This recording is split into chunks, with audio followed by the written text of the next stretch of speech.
నా ప్రభువును రక్షకుడైన యేసుక్రీస్తు నామములో ఈ మాటలు వింటున్న మీ అందరికీ హృదయపూర్వక వందనాలు. ఉదయకాల సమయంలో కొద్ది నిమిషాలు దేవుని వాక్యాన్ని ధ్యానము చేద్దాం. పరిశుద్ధ ప్రేమగల తండ్రి, గొప్ప దేవుడానికి వందనాలు. ఈ సమయంలో నీ వాక్యాన్ని ధ్యానించుచుండగా వాక్యపు వెలుగులోంచి మా అందరితో మాట్లాడమని యేసు నామములో ప్రార్థించి అడిగి వేడుకుంటున్నాము పరమ తండ్రి, ఆమెన్. ఈరోజు దేవుని వాక్యము యోబు గ్రంథము 5వ అధ్యాయము 9వ వచనము. యోబు గ్రంథము 5వ అధ్యాయము 9వ వచనము. ఆయన పరిశోధింపజాలని మహాకార్యములను లెక్కలేనన్ని అద్భుత క్రియలను చేయువాడు. ఈ వాక్య భాగాన్ని మనము గమనించినట్లయితే అద్భుత క్రియలు చేయువాడు. ఎవరు అద్భుత క్రియలు చేయువాడంటే ఆయన. మనము నమ్మినటువంటి దేవుడు, మనము ఆరాధిస్తున్నటువంటి దేవుడు. నీవు ఎవరి మాటలైతే వింటున్నావో ఈ సమయంలో ఆయన ఎలాంటి వాడు అంటే ఆయన పరిశోధింపజాలని మహాకార్యములను లెక్కలేనని అద్భుత క్రియలను చేయువాడు. దేవునామానికి మహిమ కలుగునుగాక. నీవు ఎవరి మాటలు వింటున్నావో తెలుసా?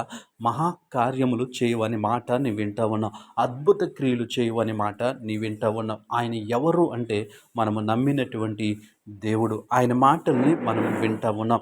ఆయన ఎలాంటి వాడు అంటే అద్భుత క్రియలు చేయవాడు. దేవునామానికి మహిమ కలుగునుగాక. ఈ మాటలు వింటున్న నీ జీవితంలో, నా జీవితంలో కొన్ని కార్యాల కోసం ఎదురు చూస్తూ ఉన్నవేమో, అద్భుత క్రియల కోసం ఎదురు చూస్తూ ఉన్నవేమో, అవి జరగట్లేదని చింతిస్తూ ఉన్నవేమో. ఒక్కసారి ఆ దేవుని యందు విశ్వాసం ఉంచి, ఆ దేవుని యందు నమ్మకం ఉంచినట్లయితే ఆయన మన జీవితంలో కూడా గొప్ప కార్యాలు చేస్తాడు.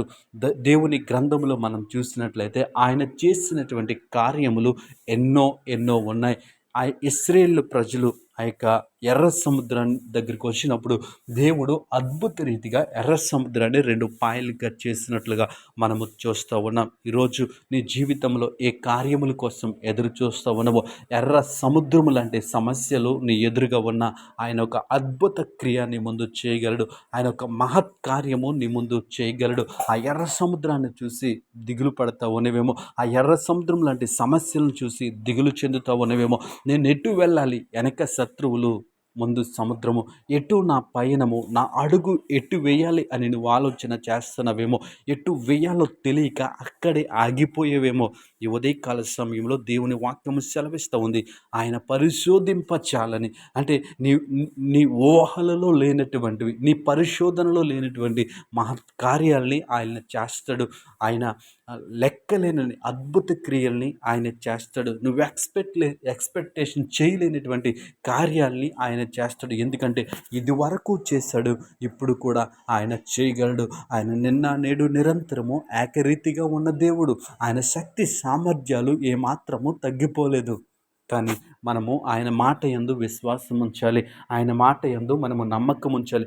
ఎప్పుడైతే ఆయన మాట యందు మనము నమ్మకం ఉంచుతామో, ఆయన మాట యందు మనము విశ్వాసం ఉంచుతామో, దేవుడు మన జీవితంలో కార్యములు చేస్తాడు. ఎలాంటి కార్యములంటే మహత్ కార్యములు చేస్తాడు. పరిశోధింపచాలని. నీవు ఏ మార్గములో వెళ్ళాలో అని ఆలోచించలేనటువంటి మార్గాల్లో ఆయన నిన్ను నడిపిస్తాడు. నీ శ్రమల గుండా నువ్వు వెళ్తున్నావేమో, ఇబ్బందుల గుండా వెళ్తున్నావేమో, దిగులు చెందవలసిన అవసరం లేదు. ఏ మార్గములో వెళ్ళాలని ఆలోచనకు కూడా అందట్లేదేమో, ఏ పని చేయాలి నా జీవితంలోని నీ ఆలోచనకు కూడా అందట్లేదేమో, నువ్వు పరిశోధించలేకపోతున్నావేమో. ఏ మార్గములో నడవాలి, ఎలా బ్రతకాలి, ఏం చేయాలి అని. కానీ ఆయన పరిశోధింపజాలని మహత్కార్యములు చేసేటువంటి దేవుడు. అంత మాత్రమే కాదు, లెక్కలేనన్ని అద్భుత క్రియలను ఆయన చేస్తాడు. ఎందుకు అంటే నిన్ను నన్ను నిర్మించింది ఆయనే. నిన్ను నన్ను నిర్మించింది ఆయనే. ఆయన రక్తం ఇచ్చి మనల్ని కొన్నాడు. కాబట్టి మన జీవితంలో ఆయన అద్భుత క్రియలు చేయగలడు. ఆశ్చర్యములు ఆయన చేయగలడు. పరిశోధింపచాలని మన ఊహల్లో లేనటువంటి, మన పరిశోధనలో లేనటువంటి కార్యాలు ఆయన చేస్తాడు. మనం చేయవలసిందేంటో తెలుసా? ఆయన యందు విశ్వాసం ఉంచి ఆయన మాటను మనము అంగీకరించినట్లయితే ఆయన మన జీవితంలో అలాంటి అద్భుత క్రియలు చేస్తాడు. అట్టి కృప దేవుడు మనకి అనుగ్రహించునుగాక. ఆమేన్.